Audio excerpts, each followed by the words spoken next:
Hello everyone. ఈరోజు మన topic percentages. Okay. Easy and basic chapter and one of the most important chapter in arithmetic. ఎందుకంటే arithmetic subject maximum percentages, fractions and ratio and proportions ఈ 3 chapters మీదే depend అయి ఉంటుంది. For example ఇక్కడ పర్సంటేజెస్‌ని తీసుకుంటే simple ఇంట్రెస్ట్‌లో వస్తుంది, కాంపౌండ్ ఇంట్రెస్ట్‌లో వస్తుంది, profit and లాస్‌లో వస్తుంది. Most importantly in data analysis, data interpretation ఇక్కడ పర్సంటేజెస్ అనేవి చాలా అంటే చాలా యూజ్ అవుతాయి. సో మనకి అర్థమెటిక్లో మంచి స్కోర్ చేయాలి అనుకుంటే ఈ 3 చాప్టర్స్ మీద మనకి మంచి గ్రిప్ అనేది ఉండాలి. కాబట్టి వీటిని చాలా సీరియస్‌గా ఎక్కువ సార్లు ప్రాక్టీస్ చేయడానికి ట్రై చేయండి. ఓకే. మన టాపిక్‌లోకి వచ్చేస్తే ఇందులో పర్సెంట్ అని అంటున్నాం. సెంట్ అంటే మనకందరికీ తెలిసిందే 100 రైట్? అంటే ఏం కాలిక్యులేట్ చేసినా పర్ 100 కాలిక్యులేట్ చేయాలి. ఫర్ ఎగ్జాంపుల్ ఒక స్టూడెంట్‌కి 10థ్ క్లాస్‌లో 600 మార్క్స్‌కి 480 మార్క్స్ వస్తే ఇక్కడ పర్సెంటేజ్ కాలిక్యులేట్ చేయాలి. అంటే పర్ 100 ఎన్ని మార్క్స్ వచ్చాయనేది చూడాలి మనం. బేసిక్‌గా ఇక్కడ క్రాస్ మల్టిప్లికేషన్ చేస్తాం. క్రాస్ మల్టిప్లికేషన్ చేస్తే x into 600 equal to 480 into 100 right?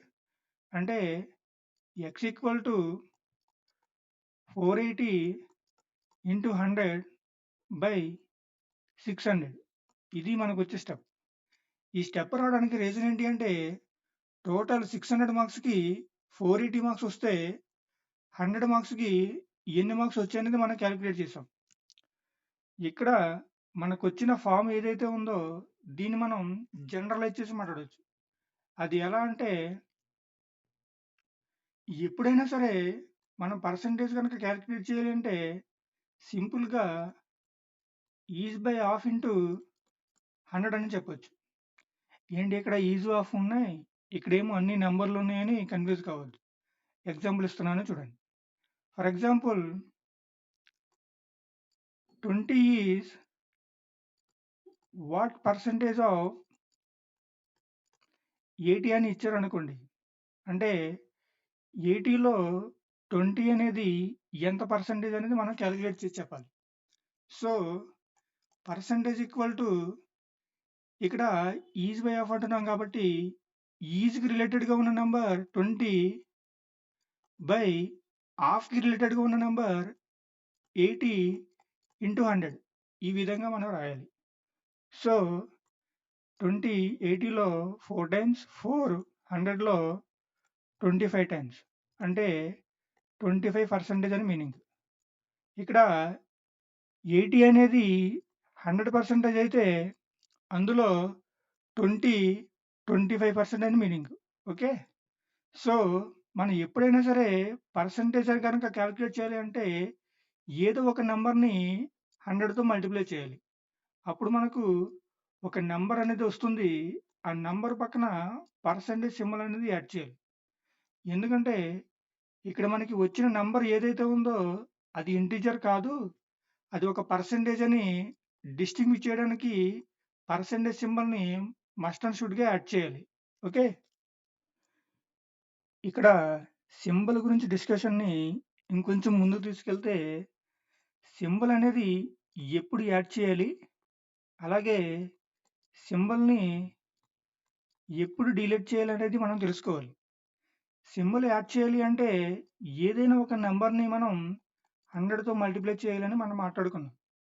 ఆ నంబర్‌ని ఈజ్ బై హాఫ్ అని అంటున్నాం. అలా కాకుండా మనకి ఆల్రెడీ సింబల్ ఇచ్చారు. మనకు అవసరం లేదు. అంటే నంబర్‌ని మనం 100తో డివైడ్ చేయాలి. ఇక్కడ మనకొచ్చే బేసిక్ డౌట్ ఏంటి అంటే ఎప్పుడు యాడ్ చేయాలి? ఎప్పుడు డిలీట్ చేయాలి?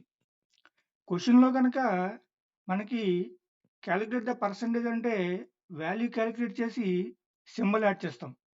అలా కాకుండా సింబల్ ఇచ్చారు అంటే తీసేస్తాం. అడిగితే కాలిక్యులేట్ చేస్తాం. ఇస్తే తీసేస్తాం. సింపుల్. రెండో పాయింట్ వచ్చేసి ఈ డిలీట్ అనేది మనకి కన్వర్షన్స్‌లో ఉపయోగపడుతుంది. కన్వర్షన్స్ అని అంటున్నాం. ఓకే. అసలేంటి కన్వర్షన్స్? కన్వర్షన్ అంటే percentage to fraction, fraction to percentages. Vice versa కూడా మనం తెలుసుకోవాలి. అసలు ఎందుకు ఈ కన్వర్షన్స్ అంటే, ఈ కన్వర్షన్స్ కనుక మనకొచ్చినట్లయితే సింప్లిఫికేషన్ టైమ్ అనేది రెడ్యూస్ అవుతుంది. ఎలా రెడ్యూస్ అవుతుంది?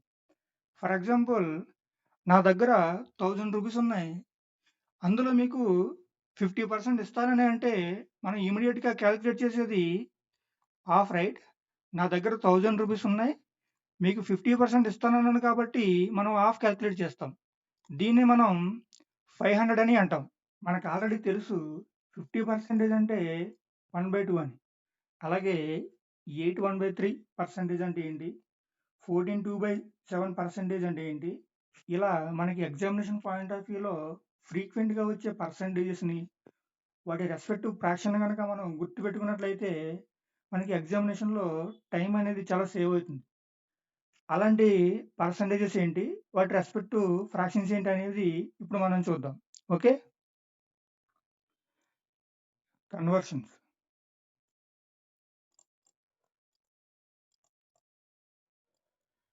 Percentage to fraction, fraction to percentages vice versa. Okay. First one 100%. ఇక్కడ 100% సింబల్ ఉంది. మనకు అవసరం లేదు కాబట్టి బై 100 చేయాలి. అంటే 1 అని అర్థం. 100% అంటే 1 అని. Next one 50%. 50 బై సింబల్ తీసేయాలి కాబట్టి 100. దీన్నే మనం హాఫ్ అని అంటున్నాం. Third one 33 1/3%. ఇది మిక్స్డ్ ఫ్రాక్షన్ రైట్. దీన్ని మనం ఇంప్రాపర్‌లోకి మారిస్తే 100/3 పర్సెంటేజ్ సింబల్ తీయాలి కాబట్టి ఇంటూ 100 అంటే 100/300. సో 1/3. Fourth one 25%. 25/100 రైట్. అంటే 1/4. Fifth one 20%. 20% అంటే 20 సింబల్ తీయాలి కాబట్టి 20/100. దీన్ని మనం 1/5 అని అంటాం. Sixth one 16 2/3%. దీన్ని మనం ఇంప్రాపర్‌లోకి మారిస్తే 50/3 సింబల్ డిలీట్ చేయాలి కాబట్టి ఇంటూ 100. సో 1/6. Seventh one 14 2/7%. దీన్ని మనం ఇంప్రాపర్‌లోకి మారిస్తే 100/700. సో 1/7. Eighth one 12.5%. దీన్ని కన్వర్షన్ చేస్తే 25/200. సో 1/8. Ninth one 11 1/9%. దీన్ని మనం 100/900 అని రాస్తాం. సో 1/9. 10th one 10%. దీన్ని మనం 10/100 అని 1/10 అని రాయొచ్చు. 11th one 9 1/11%. ఓకే. దీన్ని మనం 100/1100 అని రాయొచ్చు. సో 1/11. 12th one 8 1/3%. దీన్ని మనం 25/3 సింబల్ డిలీట్ చేయాలి కాబట్టి ఇంటూ 100. సో 1/12. ఇవి మనకి ఎగ్జామినేషన్ పాయింట్ ఆఫ్ వ్యూలో ఫ్రీక్వెంట్‌గా వచ్చే పర్సెంటేజెస్. ఇవి కాకుండా వేరే పర్సెంటేజ్ ఇచ్చినా మనం వీటి నుంచే వాటి రెస్పెక్టివ్ ఫ్రాక్షన్ అనేది జనరేట్ చేయొచ్చు. అది ఎలా అంటే ఫర్ ఎగ్జాంపుల్ 66 2/3% అని ఇచ్చారనుకోండి. దీన్ని మనం 2 ఇంటూ 33 1/3 అని రాయొచ్చు, రైట్? సో 33 1/3%కి రెస్పెక్టివ్ ఫ్రాక్షన్ అనేది మనకి ఆల్రెడీ తెలుసు.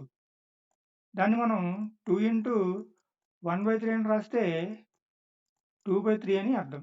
అంటే 66 2/3%కి ఫ్రాక్షన్ అనేది 2/3 వచ్చింది. ఇలాగా మనల్ని ఏ పర్సెంటేజ్ ఇచ్చినా దాని రెస్పెక్టివ్ ఫ్రాక్షన్ అనేది మనం వీటి నుంచి జనరేట్ చేయొచ్చు. సో ఇవి గనక మనకు తెలిసినట్లయితే సింప్లిఫికేషన్ అనేది చాలా ఈజీ అవుతుంది. కాబట్టి వీటిని గుర్తుపెట్టుకోవడానికి ట్రై చేయండి. ఓకే. ఇప్పుడు మనం పర్సెంటేజ్ చాప్టర్లో ఇంకొంచెం ఇన్ఫర్మేషన్ అనేది తెలుసుకోవాలి. అది ఏంటో చూద్దాం. ఫస్ట్ వన్, అసలు 100% అంటే ఏంటి? 100% అంటే టోటల్ వాల్యూ అని అర్థం. సమ్ కేసెస్లో దీన్నే ఇనీషియల్ వాల్యూ అని కూడా అంటారు. ఓకే.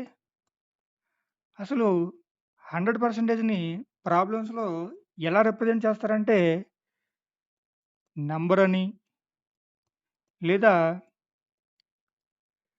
శాలరీ అని, లేదా ఇన్కమ్ అని, కొన్ని ప్రాబ్లమ్స్లో మార్క్స్ అని, లేదా పాపులేషన్ అని, లేదా స్టూడెంట్స్ అని, ప్రాఫిట్ అండ్ లాస్ చాప్టర్లో కాస్ట్ ప్రైజ్ అని, అలాగే సింపుల్ ఇంట్రెస్ట్ కాంపౌండ్ ఇంట్రెస్ట్లో ప్రిన్సిపల్ అని ఇలా రిప్రజెంట్ చేస్తారు. ఇది గనక మనకు తెలిసినట్టుంటే మనకి క్వశ్చన్ సాల్వింగ్ అనేది చాలా ఈజీ అవుతుంది. ఓకే.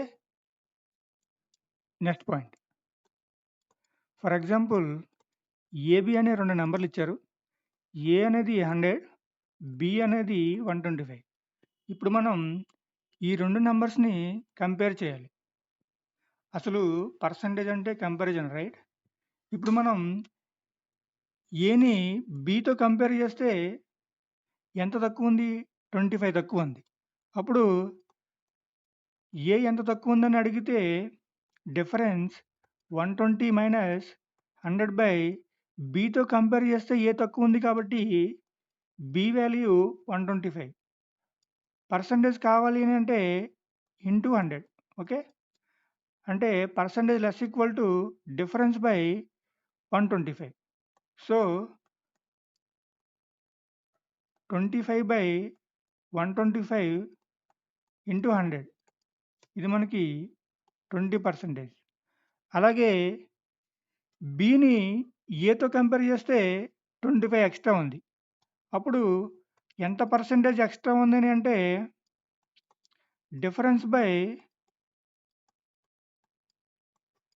ఏతో కంపేర్ చేస్తున్నాం కాబట్టి బై 100. మనకి పర్సెంటేజ్ కావాలి కాబట్టి ఇంటూ 100. సో 25/100 ఇంటూ 100 ఇది మనకి 25%.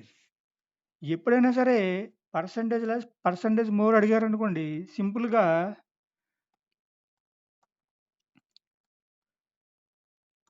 న్యూమరేటర్ని డిఫరెన్స్గా తీసుకోవాలి. ఓకే. అలాగే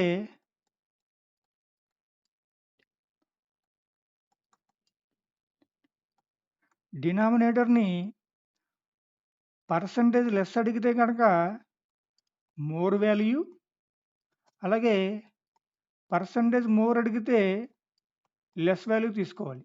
ఓకే.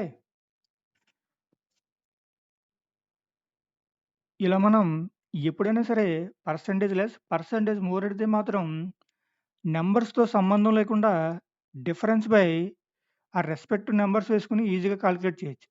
ఓకే. ఇప్పుడు మనం కొన్ని ప్రీవియస్ ఇయర్ క్వశ్చన్స్ చూద్దాం. Okay. First question, Charan scored 54 marks in an exam, which was equal to 72% of total marks. What was exam marks? అంటే మనల్ని టోటల్ ఎగ్జామ్ మార్క్స్ ఎన్ని అని అడిగారండి. టోటల్ ఎగ్జామ్ మార్క్స్ కనుక 100% అయితే అందులో చరణ్ 72% స్కోర్ చేశారు. 72%ని 54గా ఇచ్చారు. కాబట్టి 72% 54 అయితే 100% ఎంత అని మనం క్యాలిక్యులేట్ చేయాలి. ఇక్కడ మనం క్రాస్ మల్టిప్లికేషన్ చేయనవసరం లేదండి. వెర్టికల్ కంపారిజన్‌లో లేదా హారిజాంటల్ కంపారిజన్‌లోనైనా చేసి చెప్పొచ్చు. ముందు మనం ఏమన్నా క్యాన్సిలేషన్స్ ఉంటే చేసేద్దాం. 54లో 18 అనేది 3 టైమ్స్, 72లో 18 4 times right? 4 25s are 100. So, 3 25s 75 అంటే 100% ఈజ్ ఈక్వల్ టు 75.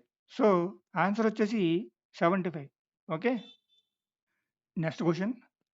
తాన్య వేతనాన్ని 15% పెంచారు. పెరిగిన జీతం రూ. 14,030. అతని మూల వేతనం ఎంత?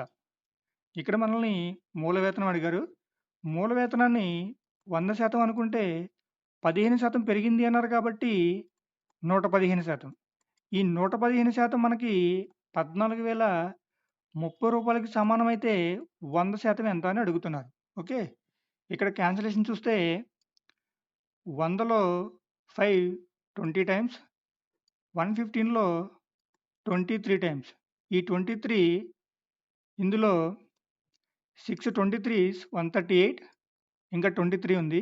1 టైమ్ 0 అంటే మనకి x equal to 610 into 20. So, 12,200. ఇక్కడ మనకి ఆన్సర్ వచ్చేసి 12,200. Okay. Simple. Okay. Next question. వీరు spends 15% of his monthly income on rent and the remaining 60% on homework. If he says 2,210, then what will be his monthly income? Okay. ఇక్కడ మనల్ని monthly income అడుగుతున్నారండి. Monthly income 100% అయితే అందులో 15%ని rent కింద pay చేస్తున్నారు. So, మిగిలింది 85% right? ఈ 85%లో 60%ని homework కింద యూజ్ చేస్తే మిగిలిన 40%ని సేవ్ చేస్తున్నారు. సో, ఎంత సేవ్ చేస్తున్నారంటే 40% of 85% which is equal to 2,210. దీన్ని మనం సింప్లిఫై చేస్తే 40/100 ఇంటూ 85% ఈక్వల్ టు 2,210. ఓకే. 100లో 5 20 టైమ్స్, 85లో 17 టైమ్స్, 20 40లో 2 టైమ్స్ రైట్? ఇక్కడ 17 ఇందులో 1 టైమ్, 17 51 ఉంది. 51 అంటే 3 టైమ్స్ 0. ఈ 2 ఇందులో 65 టైమ్స్. So, 1% equal to 65. మనకు కావాల్సింది total monthly income which is 100% right? అంటే 65 100. So, option A is the correct answer. Okay. Next question. వ్యాట్‌తో సహా టెలివిజన్ ధర 14,000. వ్యాట్ రేటు 12% అయితే టెలివిజన్ యొక్క అసలు ధర ఎంత? సో, ఇక్కడ టెలివిజన్ అసలు ధర 100% అయితే వ్యాట్‌తో కలుపుకొని 112% రైట్? దీన్ని మనకి 14,000 కింద ఇచ్చారు. అంటే 112% 14,000 అయితే 100% ఎంత? సో, దీన్ని మనం సింప్లిఫై చేస్తే 14 112లో 8 టైమ్స్ రైట్? వెర్టికల్ కంపారిజన్ చేస్తే 8 12.5 టైమ్స్ ఆర్ 100. సో, ఇక్కడ 1000 ఉంది. 1000 into 12.5 times equal to 12,500. So, television ధర 12,500. Third option. Okay. Next question. An alloy contains 15% silver. If there is 51 grams of silver in an alloy, then what is the quantity of other metal? So alloy అనేది 100% అయితే అందులో silver 15%, other metal వచ్చేసి 100 - 15 85%, right? So మనకి ప్రాబ్లంలో 15% 51 grams అయితే 85% ఎంత అని అడుగుతున్నారు. సో దీన్ని మనం సింప్లిఫై చేస్తే 5 15లో 3 టైమ్స్, 85లో 17 టైమ్స్, 3 51లో 17 times. So x equal to 17 into 17 289. Okay, ఇక్కడ అదర్ మెటల్ వచ్చేసి 289 grams. Option D is the correct answer. Okay, next question. 5% glucose కలిగిన 250 గ్రాముల ద్రావణాన్ని తయారు చేయడానికి ఎంత గ్లూకోజ్ అవసరం అవుతుంది? ఓకే, చాలా ఈజీ క్వశ్చన్ అండి. ఇక్కడ 5% అంటే 5/100, రైట్? అంటే 100 గ్రాముల ద్రావణంలో 5 గ్రాముల గ్లూకోజ్ ఉంటుందని అర్థం. ఓకే, సో 100 గ్రాముల్లో 5 గ్రాముల గ్లూకోజ్ ఉంటే 250 గ్రాముల్లో ఎంత గ్లూకోజ్ ఉంది? ఇక్కడ వెర్టికల్ కంపారిజన్ చేస్తే 100ని 2.5 టైమ్స్ మల్టిప్లై చేస్తే 250, రైట్? అంటే x equal to 5 into 2.5 which is equal to 12.5 grams. అంటే 250 గ్రాముల ద్రావణంలో 12.5 గ్రామ్స్ గ్లూకోజ్ ఉందని అర్థం. అంటే ఇక్కడ option C is the correct answer. Okay.